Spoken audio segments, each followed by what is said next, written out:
Good YouTube.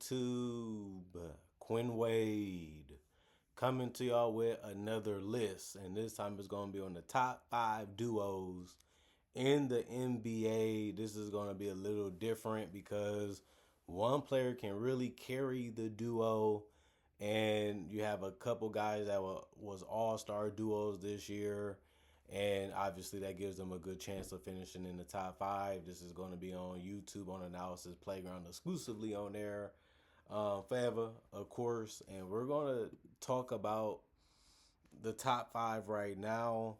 One of them, I would say fifth, is Luka. You can say him and LeBron, him and Austin Reeves. I think they're probably going to be the worst duo defensively on this list, but they do so much as playmakers and as scorers and as floor generals that they're still going to be good enough to beat majority of the teams in the league.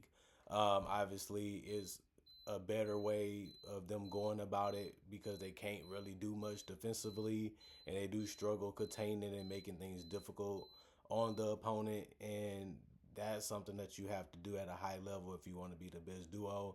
It's not just about winning games, it's about how you go about it and how you get it done, because you're going to be compared to other duos that's getting it done just as good as you or a little bit better than you. And I do feel like it's some more duos out there that's doing it better, and wins are coming with the fact that they are better as a duo and they do also complement each other very well. And even though Luka is having one of the best seasons, especially offensively, that we have seen in a while throughout the years, obviously Giannis, and obviously you can put Jokic in there, you can put Shea in there, and you can put so many guys in there. If you look at a decade later, he's really, really good, and you put him with anybody, you're going to have success and you're going to win games. And it's mainly because he understands how to play the game the right way and he knows how to manipulate the game to his advantage. And you put him with anybody, you're going to have some type of success, whether if that's Reeves or whether that's LeBron. He has shown that he can get it done, especially in the regular season. And he has shown that he can also give you some deep runs, no matter who you put around him sometimes, even in the playoffs, depending on the matchups and how they're trying to stop him. Number 4 is Victor Wembanyama and De'Aaron Fox. They're also an all-star duo. You can say, oh, well, Fox, he was a replacement. He wasn't voted on the team naturally. And, it's true. But Victor is just that good defensively. He's just that good offensively. He's just that good of a high IQ player. He has a good feel and understanding of how to play the game. He's always where you don't want him to be. And that's even on the offensive end to sometimes his detriment. But Fox has been a good fit for him. We thought that was a good pickup on the Analysis Playground, getting him because he can get to the basket. He is fast. He is quick. He's a solid defender. He has good size for the position. He can hit a mid-range. He can hit a three from time to time. He can take over games. He can help you close out games.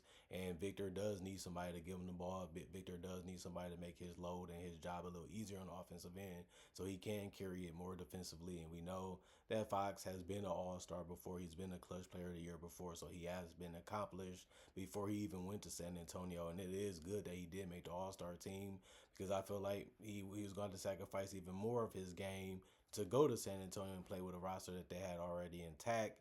And then they added even more pieces in the offseason. So the team is good, but their duo is one of the best ones in the league. And I had to put them fourth because I like them better than what we've been seeing out of the Luka duos, because they have shown that they can play better with their teammates and make them better as a duo too. And it is, can you play off the guys? Can they make things simpler for you also? And I feel like that's part of the team. You building around two guys that can do a lot for you, and if they do a lot for you, the team can do a lot for them if you build it right. And I feel like they're showing you that they can hold their own ground. Cade Cunningham and Jalen Duren, they're just new to the love. They're just new to the support because they're good now. And when you're good, everybody want to talk about you. Everybody want to meet you. Everybody want to praise you. You don't hear as much hate because they don't really have much to say, because you're getting your job done and you're doing it well. And Cade has been a guy that we have thought would be a guy you can be the face of the league, can be a great player, can be a guy that can carry your offense and lead you to wins. And it didn't start off that way in Detroit, but it has gotten there now. And now we're seeing a lot of people turn their faces and put their face right side up. And they kind of have to because they got to give respect to Cade. They have to give respect to Durant. And unlike Fox and LeBron and Reeves, Durant was also one of the guys that was voted, naturally as an all-star. So people was giving him his credit for being a rim protector, for being a rebounder, for being an interior scorer.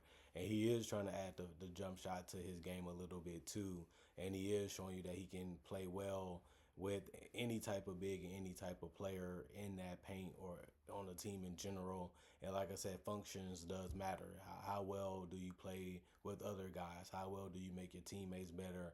How well do you do your job? And I feel like Durant has been a great embodiment of what the team has needed. And obviously, Cade is a guy that can run anything through because he's adjustable and he knows how to counter. He has a good feel and understanding how to play the game the right way. And on top of that, he's a good defender, good playmaker, a decent scorer, and a guy that really wants to do whatever is necessary to help his team win. And that's what you want out of a number one pick. That's what you want out of a franchise player.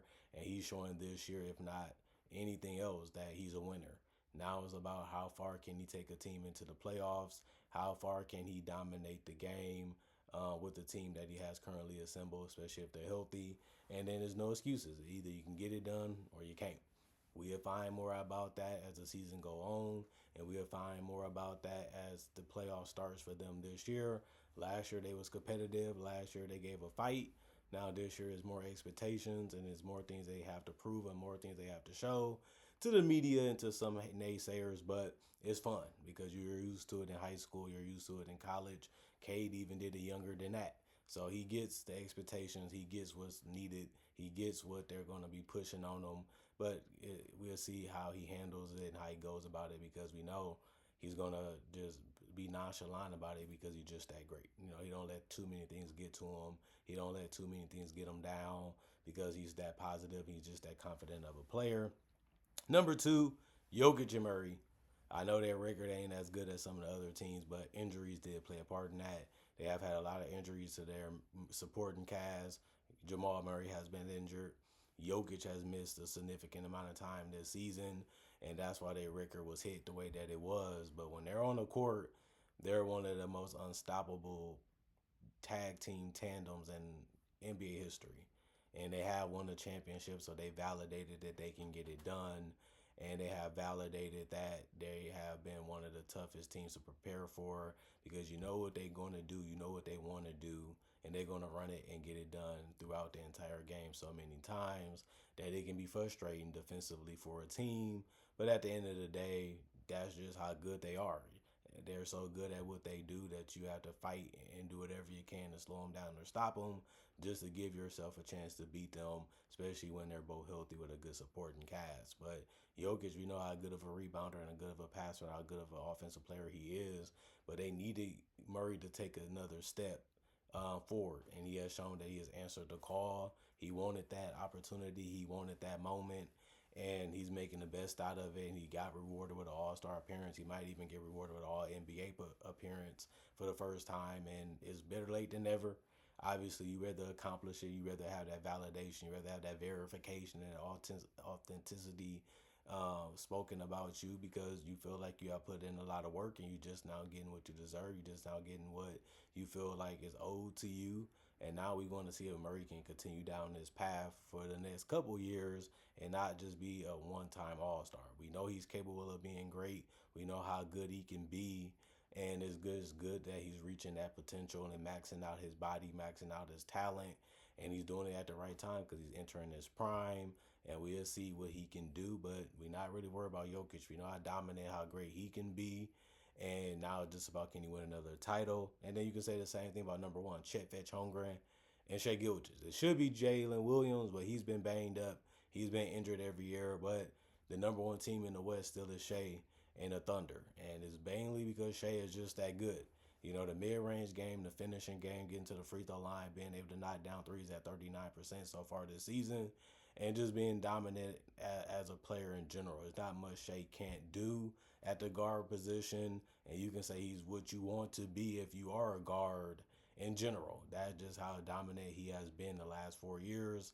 and throughout the last couple years in general. He's a guy that can get his own. He's a guy that can set up guys. He's a guy that can defer. He's a guy that can let his teammates shine. We know how good Chet is. He was an all-star voted naturally, showing you that he is a good rebounder. He is a good rim protector. He's a versatile big that can play inside out offensively while still being a guy that can switch and guard multiple positions. He's starting to come into his own. Nobody's really surprised that he was great. He was the number 2 pick. So people thought that he can be an all-star caliber player. It was just about getting stronger, just about getting smarter, just about staying healthy.